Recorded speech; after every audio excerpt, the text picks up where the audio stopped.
Okasan Online got an OVA this season. It was okay. Proved my theorem that Shirase is best girl. Don't even fight me on it. But I mention it now because it reminded me of when I first talked about that show. After I made that video, a friend texted me saying that it was basically porn.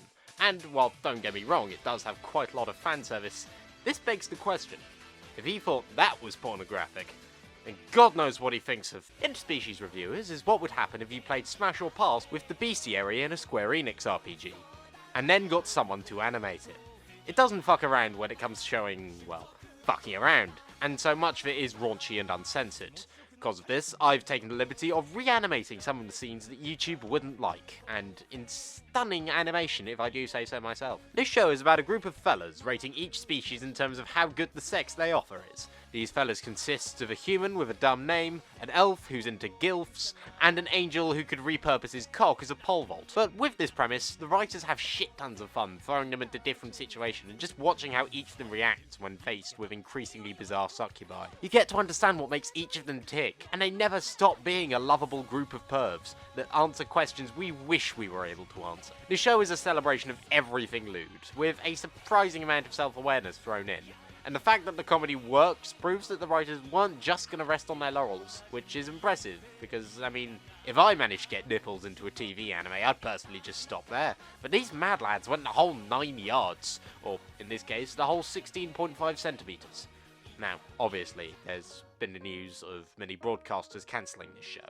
Now, I find this to be a bad move on their part, as by censoring their anime lineups, they will only lose possible viewers and damage the trust of their current viewers. Or at least that's what I would say if I wasn't the one who cancelled interspecies reviews. Why did I do it? Simple. The show is about ranking waifus. Basically the same concept as my series Best Girl Wars, and ain't no one touching my formats. My Hero Academia continued on from last season, so I'll keep this brief. Gentle Criminal was designed to be a filler villain, but managed to be one of my favourite characters as of recent. The fight between him and Deku marked the first time in the series where I wanted to say, shut the fuck up Deku, let the villain speak. Endeavour also received some development, and I'll expect he'll be receiving more in Season 5, which I look forward to. Although, on the subjects, I hope that it doesn't do what Seasons 3 and 4 have done, and have the more important arc first. This show needs to pace itself so it can maintain the hype all the way through. But, onto another sequel this season, we have Puella Magi Madoka Magica side story, Magia Record. That's a lot of words. This is set in the Madoka universe, but follows a mostly separate group of characters, so don't go expecting Madoka Maguka Part Number 2-ka. This is instead based off the mobile game, and so it doesn't have as much narrative drive as the original, or themes, or tension, or memorable characters. Yeah, this wasn't necessarily that good. A main conflict is that Mahou Shoujo Iroha has forgotten what her wish was, although it might have had something to do with her missing sister, so she goes looking around Kamihara City to find answers. While I respect that this show doesn't waste our time by telling us what a witch is and all the Mahou Shoujo basics, it does feel like they've sacrificed a lot of the tension that was present in the original Madoka. In the original, the girls felt like they were cursed for eternity after making a contract. Here it feels more like they've just got a slightly time-consuming hobby. In layman's terms, in the original, being Maguka was suffering.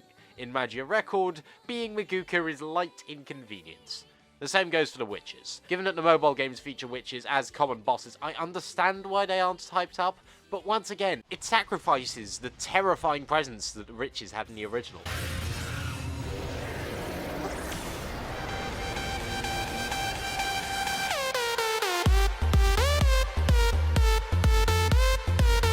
However, it isn't all bad. This is a Studio Shaft anime, and the direction and animation is a feast for the eyes. And it's cool that they kept a mix of old and new tracks on the OST.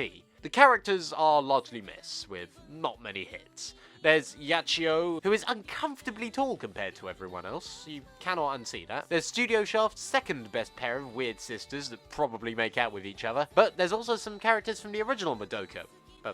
Some fucking reason. But on a more positive note, there's Futaba, who is probably one of the only characters to have a very compelling arc, and with a decent payoff. But in conclusion, if you want to watch a show about a cute girl going around exposing the sources of rumours, then go watch Inspector as a show, which proves that all you need to get me engaged with a show is a few good characters that are so sarcastic that they would start to dissect each other's character flaws for 20 minutes if one of them even simply asked for the ketchup. The show follows Iwanaga, a girl with the ability to see and talk to spirits, and Kuro, a boy with regeneration and fortune-telling powers, as they go around solving mysteries using these abilities. If you're the kind of person who likes procedural dramas, then maybe the mystery aspect of this show will interest you. But what I find most interesting is the dialogue.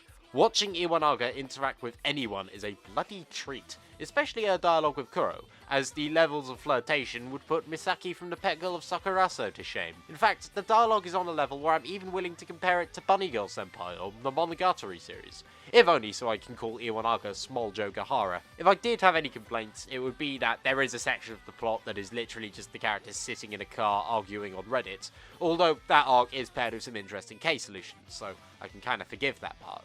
The animation is also nothing to write home about, although some of the yokai design is actually quite interesting. But this series is worth it simply just for Iwanaga, and it's a solid recommend from me. Even if you aren't a fan of light novel adaptations like Monogatari or Bunny Girl Senpai, I can still wholeheartedly recommend Inspector, since this show is void of elements that some people dislike in light novel adaptations, such as fan service or incest. だって、クロウ君の女性の好みってそのまま立花さんじゃない。桜川立花。